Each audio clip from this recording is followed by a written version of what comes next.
भी जो बात हुई, अरे हम पहले सोच रहे थे कि संघ ने भेजा है। राम माधव का इस चुनाव में जो कुछ भी रोल होने जा रहा है, दोनों संघ की और बीजेपी की अंडरस्टैंडिंग है, या बीजेपी ने मांगा कि नहीं आप राम माधव आए और काम करें इस बार? और मुझे जो समझ में आता है सर, उसके हिसाब से संघ ने भेजा है और राम माधव की बीजेपी में इस रूप में वापसी, संघ का बीजेपी में दखल बढ़ते प्रभाव के तौर पे आप देख सकते हैं। और उसके पीछे वजह यह है कि कश्मीर में धारा 370 हटने के बाद पहली बार विधानसभा चुनाव हो रहा है, और ऐसे में संघ जिसने इतना काम किया जम्मू कश्मीर में, उसके ऊपर ये बड़ी जिम्मेदारी है कि तुम्हारे विचारधारा का विषय ऐसा रहा है, ये आर्टिकल हटा, उसके बाद अगर विधानसभा चुनाव हो रहा है और बीजेपी उसमें अच्छा प्रदर्शन ना करे तो इस संघ के लिए बहुत करारी चोट होगी।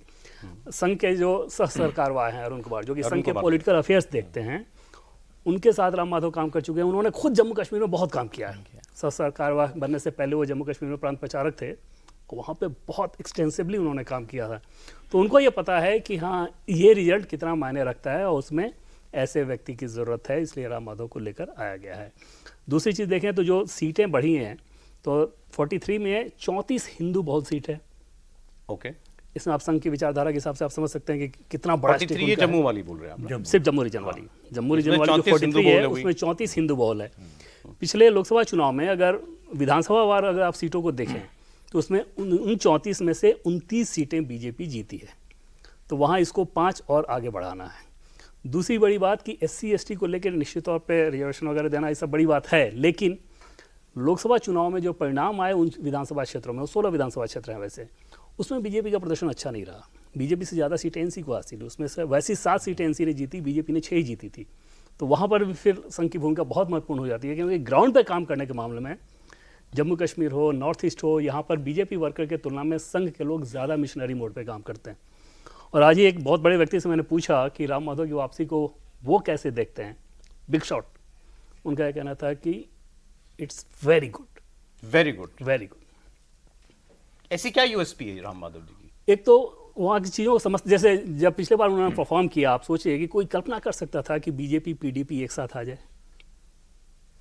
मैं वहाँ पे मुफ्ती साहब के साथ जिस प्रकार के उन्होंने बातचीत की, जो चीज़ों को सेम पेज पर लेके आए, उसमें उनका बहुत रोल रहा है। ये ठीक है कि वो सारी चीज़ें दिल्ली से तय होती हैं, लेकिन ग्राउंड पे तो वही कर रहे थे। तो सब्जेक्ट की अंडरस्टैंडिंग वर्कर के साथ प्लस विचारधारा का इशू अगर आपका है तो इसको कैसे हमको स्प्रेड करना है, कैसे लोगों के बीच लेके जाना है, इन सब चीज़ों की समझ उनकी बहुत अच्छी है और बहुत क्लियर कट है काम करने के मामले में। संघ के जो प्रचारक होते हैं उनको काम करने का एक तरीका भी होता है, वो बड़ा स्पष्ट होते हैं सर। और संघ की सबसे दिलचस्प चीज़ मुझे लगती है कि संघ के भीतर कभी आप ये नहीं सुनेंगे कि आजकल उस व्यक्ति को बड़ा महत्वपूर्ण पद दे दिया गया है, उनको बहुत सामान्य दे दिया गया है। ये दौड़ नहीं होती, ये चर्चा भी नहीं होती। दौड़ तो छोड़ दीजिए, चर्चा ही नहीं होती। जैसे भैया जी जोशी किस पोजीशन में थे, अभी वहीं पे हैं जहाँ पे राम माधव जी हैं। राम माधव जी बीजेपी से वापस गए तो बस वही कार्यकारी मंडल, जिसमें लगभग 100 के आसपास लोग होंगे, कहलाएंगे प्रचारक ही बस। प्रचारक, उसमें उनका पठन पाठन से संबंधित काम ही था। तो संघ के भीतर ये होता नहीं, तो वहाँ पे ये मायने बड़ा रखता है कि परफॉर्म कौन कर रहा है। और अगर इस लोकसभा चुनाव में बीजेपी अपने दम पे 300 से ज़्यादा लेकर आई होती तो शायद ये चीज़ आप नहीं देख रहे होते। अब संघ का दखल इस रूप में रहेगा, उसमें ये मत समझिए कि कोई निगेटिव माइंडसेट के हिसाब से संघ को जब ज़रूरत होती है कि जो उनका आनुषंगिक संगठन है राजनीतिक अफेयर्स को लेकर बीजेपी, उसको हमारी ज़रूरत है, तो फिर इंटरफेयर करते हैं। जैसे उनको लग जाए कि हाँ सेल्फ मोड में ठीक काम चल रहा है तो फिर थोड़ा वो पद वापस खींच लेते हैं। इस बार लग रहा है कि इंटरफेयर की ज़रूरत है। और जब मामला जम्मू कश्मीर का हो, कि अयोध्या वाला आपने देखा कि वो नैरेटिव कितना चलाया पोजीशन ने, जम्मू कश्मीर में बीजेपी को खत्म।